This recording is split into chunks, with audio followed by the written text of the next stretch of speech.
بسم الله الرحمن الرحيم. يا أيها الذين آمنوا إذا تداينتم بدين إلى أجل مسمى فاكتبوه، وليكتب بينكم كاتب بالعدل، ولا يأب كاتب أن يكتب كما علمه الله فليكتب، وليملل الذي عليه الحق وليتق الله ربه ولا يبخس منه شيئا، فإن كان الذي عليه الحق سفيها أو ضعيفا أو لا يستطيع أن يمل هو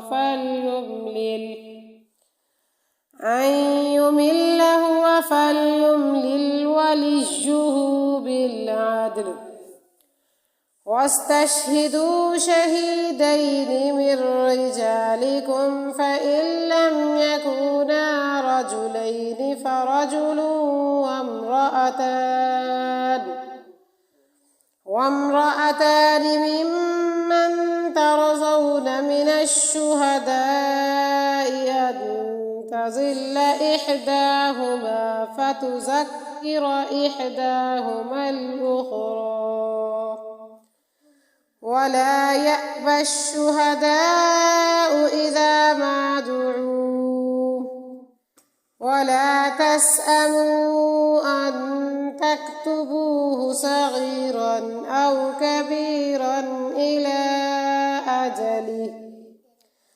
ذلكم أقسط عند الله وأقوم للشهادة وأدنى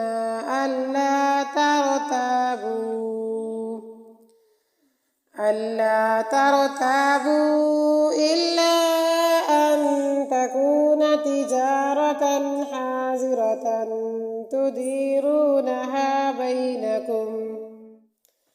تديرونها بينكم، فليس عليكم جناح ألا تكتبوها، وأشهدوا إذا تبايعتم فلا يضار كاتب ولا شهيد، وإن تفعلوا فإنه فسوق بكم، واتقوا الله ويعلمكم الله، والله بكل شيء عليم. وإن كنتم على سفر ولم تجدوا كاتبا فرهان مقبوضة، فإن أمن بعضكم بعضا فليؤدي الذي اؤتمن أمانته وليتق الله ربه، ولا تكتموا الشهادة، ومن يكتمها فإنه آثم قلبه، والله بما تعملون عليم.